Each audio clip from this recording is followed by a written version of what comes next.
Welcome back. We've got another collective going on. And I specifically asked what are kind of the big things that are going to be going on with you.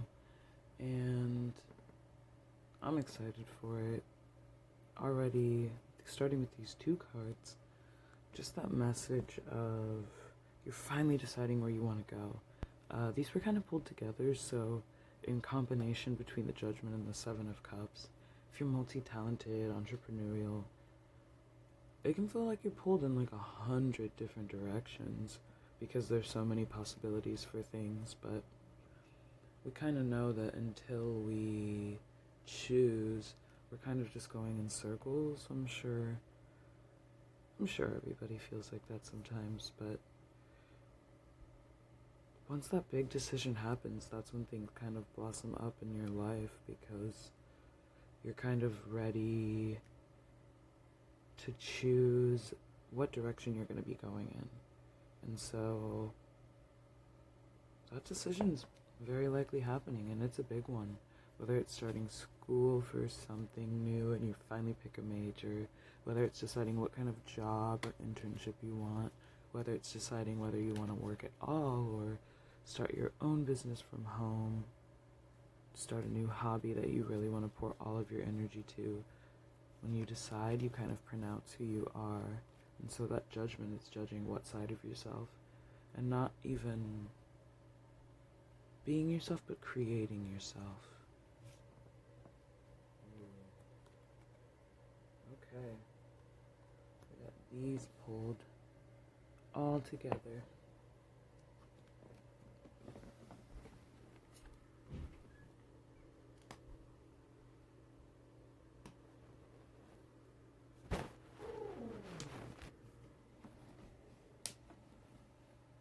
Got Wheel of Fortune last time.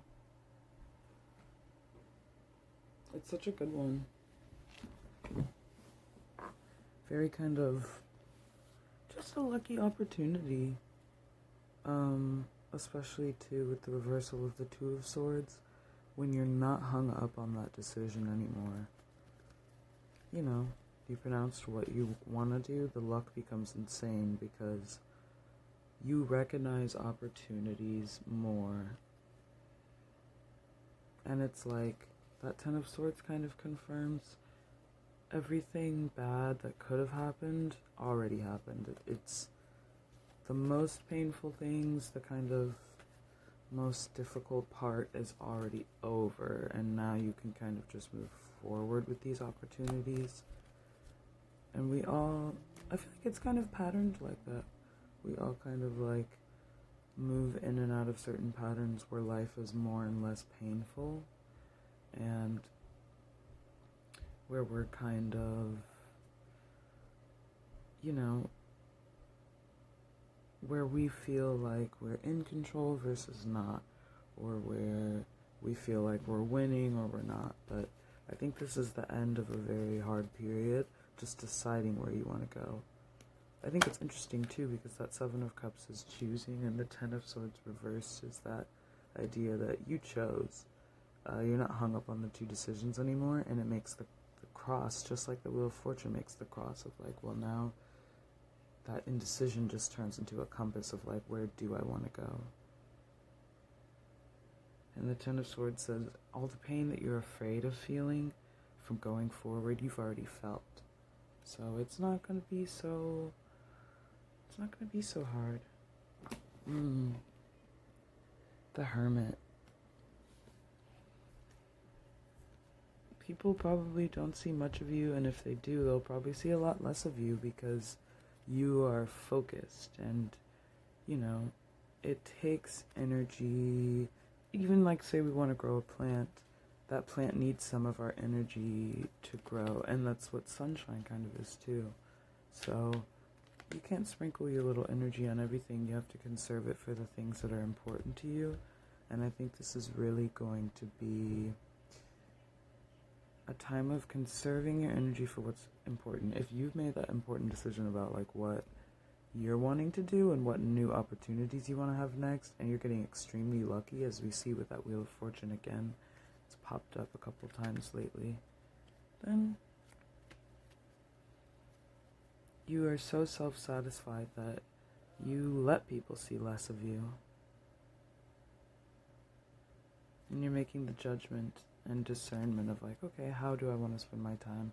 Who do I want to spend my time with? And like, how can I just make things happen for myself instead of, going out and partying as much? But it's important to get out too. And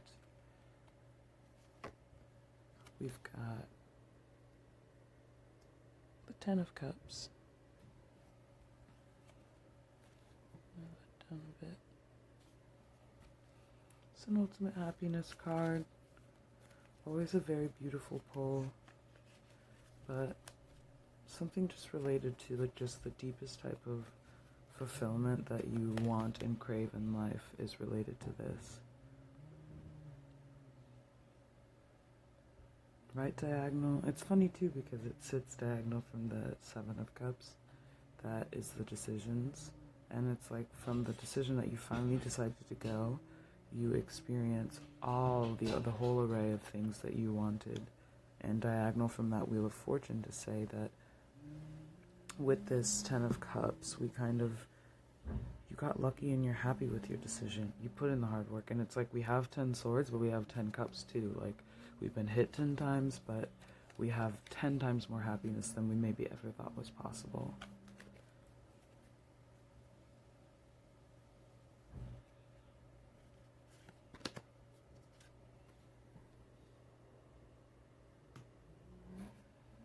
Queen of Pentacles.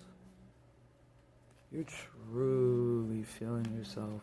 Like, if you haven't been luxuriating already, which you probably have with this Venus energy, you're about to be doing it a lot more because you are not in a rush and you're not mad at yourself.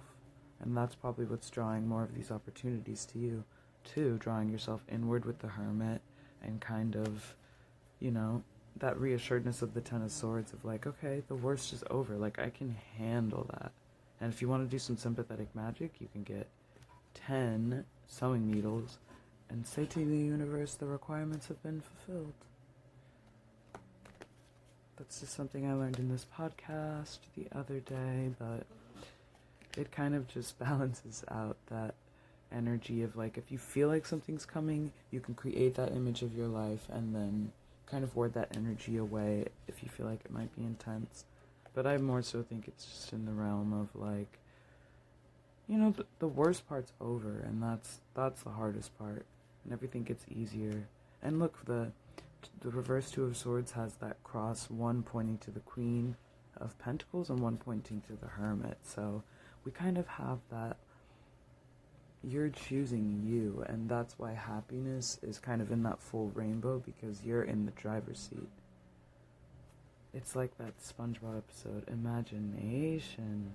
Like, you get to use your imagination to kind of create whatever you want to be. You're not bound by any rules or laws that are in your brain. You're not unforgiven for anything. You're not restricted by anything. You're just fully invested in yourself and fully believing in yourself in a way that you never have before. And that's why Wheel of Fortune, Ten of Cups, some of the happiest cards around, the Queen of Pentacles too. That's whenever those things can come around, because with the Judgment card too, and the Seven of Cups, you've chosen where you want to go, and you've chosen who you're going to create yourself to be, what random character you're going to generate yourself as. So huge opportunity, tons of luck. You gotta choose yourself, though, to bring that in. First quarter moon in Libra. Keep your heart open. Know that these beautiful things can come in absolutely any package. So don't judge if you think something's supposed to look or manifest in a certain way, because life can surprise us, and that's, I don't know, I think that's a really good thing.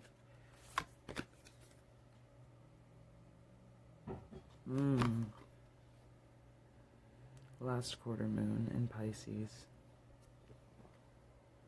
Talk less, feel more. It's easy we want to express ourselves, and plenty of us do that through talking, but it's so rewarding to just listen to what people have to say.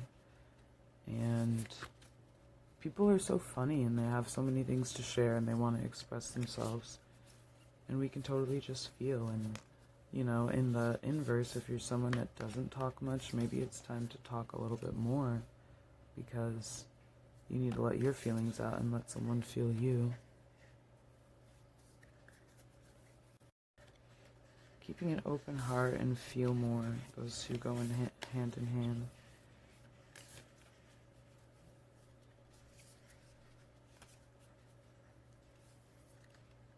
It's like you can feel your way to the love and the life that you want. You can, instead of work so hard or push ourselves around, it's the vibrational match, but also just following like our feeling of love. Let's see, one more card. Full moon in Pisces, forgive. Pisces, such a very sweet, sensitive sign. And, keep your heart open, talk less, feel more, and forgive. Those probably all pertain to the same thing, the same situation. And just keep yourself like a vessel for the beautiful humans around you when you do come out of that hermit mode, so that every interaction you have is filled with love. It's okay to limit your interactions if the interactions that you have are love-filled. Because that's the point, is to have loving memories with people. So, good luck. I'll see you guys next time. Thank you.